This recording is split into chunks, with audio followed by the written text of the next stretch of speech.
Everyone, আসসালামু আলাইকুম। সবাই কেমন আছে? দেশ এবং দেশের বাইরে যেখান থেকে এই ভিডিওটা দেখছেন, আশা করি সবাই ভালো ও সুস্থ আছেন। সবার ভালো ও সুস্থ থাকাই কামনা করি। সকালবেলায় আজকে এই ভিডিওটা শুরু করলাম। এখন ব্রেকফাস্ট বানাবো। ঝটপট কি বানানো যায় সেটাই ভাবতেছিলাম।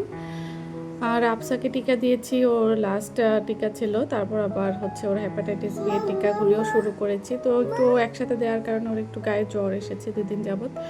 তো রাইফের স্কুলও যাচ্ছি না, বাসায় সময় কাটাচ্ছি। তো এখন ডিম পোস্ট করে নিচ্ছি 3 জনের জন্য, মা, ছেলে আর মেয়ের জন্য। তো রাইফ হচ্ছে এইভাবে কিন্তু খুব একটা ও খায় না। তারপর যখন দেখলো যে আমি করতেছি, তো বলল যে ও খাবে। দেখা যাক ও খায় কিনা, কারণ অনেক সময় হচ্ছে ও এভাবে ডিম দিয়ে আসলে পাউরুটি এভাবে খুব একটা খায় না। ওকে হচ্ছে টোস্ট করে দিলে ও তারপর হচ্ছে খায়। তো এই কারণে প্রথমে আমি 2টা ডিমে করতেছিলাম। তারপর রাইফ এসে যখন বলল, তখন রাইফের জন্য আরেকটা ডিম দিয়ে দিলাম। তো রাইফের ডিমটাকে, কুসুমটাকে একটু ভেঙে দিলাম, কারণ ও হচ্ছে ডিম ওভাবে রাখলে খাবে না। আর পাউরুটিগুলিকেও একটু টোস্ট করে নিচ্ছি হালকা। এভাবে ছেঁকে নিয়ে ডিম দিয়ে কিন্তু খেতে খুব ভালো লাগে। তো ইদানিং সকালে তো রুটি বানানো হচ্ছেই না, সময় করে পেরে উঠছি না। রাবসা সবসময় সাথে থাকে, আমি ঘুম থেকে উঠে গেল ও উঠে যায়। তো সেই কারণে আসলে ওভাবে হয়ে উঠছে না। আর ওর বাবা অনেক সকালে যায়, এত সকালে মানে করাও সম্ভব না। আর তাছাড়া ও খুব একটা ভারী কোনো নাস্তা সকালে খেতে চায় না অত সকালে। ছুটির দিনে এই কারণে ও একটু ভারী নাস্তা করে, বাট যে অফিস থাকে যখন, তখন ও সবসময় হালকা নাস্তা করে। তো এখন আমার হচ্ছে পাউরুটিগুলিও হয়ে গিয়েছে। তো রাইফকে একটু ডেকোরেশন করে দিচ্ছি। আসলে এখনকার বাচ্চা তো ওরা খুব মোবাইলে বা টেলিভিশনে অনেক কিছুই ওরা দেখে। তো ও হচ্ছে নিজেই প্রায় এইভাবে খাবার নেয়। তো যেহেতু এইভাবে ও খুব একটা খায় না ডিম দিয়ে, পাউরুটি দিয়ে, তো ও যেভাবে আসলে পছন্দ করে প্লেট সাজাতে, তো সেইভাবে আমি ওকে চামচ আর হচ্ছে ছুরি দিলাম, দেখা যাক ও খায় কিনা। তো প্রথম দিকে একটু ও খেতে চাচ্ছিল না, পরবর্তীতে ও দেখলাম যে না, খাচ্ছে। ডিমটাকে ও খেয়েছে ওভাবে ছুরি দিয়ে, কাঁটা চামচ দিয়ে। তো এখন আমি খেয়ে নিব, আমি আর রাবসা একসাথে খাবো। তো রাবসা তো ব্রেড খাবে না, ওকে আমি একটু একটু করে ডিমটা ভেঙে দেবো, নরম করে করেছি এই কারণেই ডিমটা। তো এখন সকালের নাস্তাটা আসলে আমি একটু ধীরে সুস্থে আস্তে ধীরে করে তারপর হচ্ছে নেমে পড়ি সারাদিনের যুদ্ধে।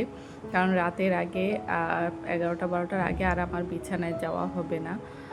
গেলেও রাবসাকে ঘুম পাড়াতে একটু যেতে হবে, এইটুকুই। তারপর রাবসা ঘুমালে আমাকে আবার দৌড়ের উপর সব কাজ ছাড়তে হবে। তো এই যে এখানে চা করে নিচ্ছি রাইফের জন্য একটু, আর আমার জন্য। তো রাইফের পছন্দের কাপে রাইফকে দিয়ে দিলাম চা। তো এখন আমি একটু আস্তে আস্তে বসে বসে আরাম করে চাটা খাবো। চা খুব সময় নিয়ে খাই আমি, এনজয় করে খাই বলা চলে। এই সময়টাই একটু নিজেকে দেই, কারণ চা খাওয়ার পরেই শুরু হয় আবার দৌড়ঝাঁপ। তো এইখানে এখন আমি টেবিলটাকে ক্লিন করে নিচ্ছি। টেবিলটা আসলে টেবিল বাচ্চার ঘরে এতবার নোংরা হয় যে কতবার ক্লিন করি তার কোনো ঠিক নেই। আর তখন কিন্তু ভিডিও খুব একটা করা হয় না। বিশেষ করে আমি খুব বেশি এইসব কাজ শেয়ার করতে পারি না, কারণ আমি অনেক বেশি তাড়াহুড়া করে করি। আর রাবসা থাকে পাশে, রাইফ থাকে, ভিডিও করে এইসব কাজ খুব একটা করা যায় না। দেখা যায় যে আমি বেশিরভাগ সময় রান্নাই এই কারণে শেয়ার করি। আর এই যে আমার পাশে পাশে আমার ময়না পাখি থাকে সব সময়। আমি কোথায় যাই, কি করি না করি, ঠিক এভাবে আমার সাথে সাথে থাকে ও। আমাকে সব সময় সঙ্গ দেয়, আমাকে কখনো একলা ছাড়ে না। এত এত আমাকে সে ভালোবাসে। মাশাআল্লাহ, ওর হাঁটাটাও ক্লিয়ার হয়ে গেছে এখন পুরোপুরি। সারা ঘর টুকটুক করে হেঁটে বেড়ায়। তো সবাই দোয়া করবেন আমার মেয়েটার জন্য।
আমার সোফাটাকে ডাইনিং রুমে নিয়ে এসেছি। আসলে এটা আগেও এখানেই ছিল, কারণ আমার টেলিভিশনটা এই রুমে সেট করা।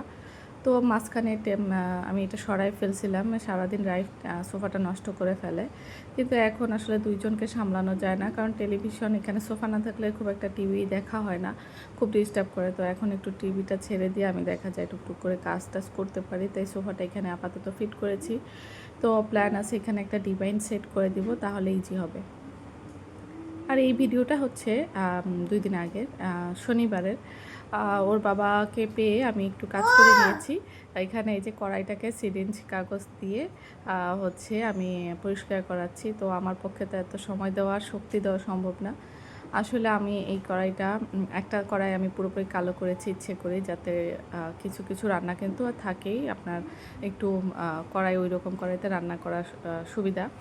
আর ননস্টিকের রান্না আপনার ভাইয়া খেতে চায় না।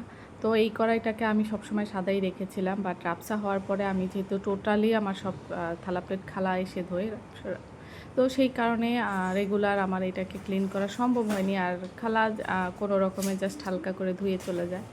তো এই কারণে এটা বেশি হয়ে গেছিলো। তোর বাবাকে বললাম যে একটু তুমি করে দাও, তাহলে আমার জন্য একটু সহজ হবে। এরপর রান্না করার সাথে সাথে ধুয়ে ফেললেই হয়ে যাবে। তো কাজ কয়েকদিন আসলে যদি আপনি চোখ এড়িয়ে যান কোনো কাজকে, তাহলে এরকমই হয়। তো এই কড়াইটা কিন্তু ওর বাবা একদম সুন্দর নতুনের মতো করে দিয়েছে। এখানে ক্যামেরায় পুরোটা ধরা পড়ছে না, তাছাড়া ঠিক এই কড়াইটা একদম সাদা ছিল না, একটু একটু কালচেটে থাকে না একটা কড়াই, ওই কিছুটা ওইটা, একদম যে সাদা টাইপের থাকে তাও না। আর এই যে এই জায়গাটা ওর বাবাকে দিয়ে ক্লিন করাইছি, কারণ এইটা হচ্ছে রাইফ আমাকে বা খালাকে টাচ করতে দেয় না। তো যেটা হয়, ওর বাবা কয়েকদিন পর এটা ক্লিন করে দেয়। আবার কাপড়ও দিয়ে খেলনাগুলো রাখতে পারি না, কারণ রাবসা এখানে এসে টানাটানি করে। তো তো যদি কাপড় থাকে তাহলে টান দিলে পুরোটা পড়ে যাবে।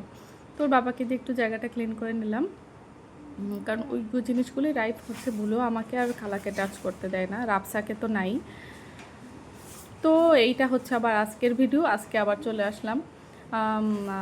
তো এখানে এই যে সেমাই রান্না করব একটু দুধ দিয়ে। তো আমি খুব বেশি এইসব মিষ্টি জাতীয় জিনিস কিন্তু আমার হাতে খুব একটা ভালো হয় না। তো ইদানিং এই সেমাইটা নতুন করে আবার ভালো করে ট্রাই করতেছি, তো দেখলাম যে না, ভালোই হচ্ছে এখন। তো আমি কিন্তু ভিডিওর একদম শেষ প্রান্তে। আমার সেমাই রান্না একদম আমি এখন যেটা করি, এই সেমাইটা কিন্তু গরম থাকতে আমি সেমাইটা দিই না, একটু ঠান্ডা করে তারপর সেমাইটা দিই, না তো একদম গলে যায়। তো যেটা বলছিলাম, ভিডিও শেষ প্রান্তে। আর যারা আমার ভিডিওটা এখনও দেখছেন তাদেরকে অনেক ধন্যবাদ জানাই। আর যদি ভালো লাগে একটা লাইক করবেন। আর আপনাদের সাথে কথা বলতে বলতে আমি বিদায় নিয়ে নিচ্ছি। তো এখন এই যে এই মুহূর্তে আমি সেমাইটা দিচ্ছি, তাহলে যেটা হয় একটু হচ্ছে, এটা হচ্ছে ক্রিস্পি থাকে, মানে আমি যেরকম খেতে চাই। অনেকে হয়তো খুব বেশি সফট খান, সফট একটু পরে যদিও হয়ে যাবে, তবে একদম গরম থাকা অবস্থায় দিলে না সেমাইটা কীরকম জানি লাগে আমার কাছে আর কি। এরকম একটু পাতলা পাতলা দুধ থাকবে, তাহলে ভালো লাগে। তো এই তো বিদায়, আল্লাহ হাফিজ।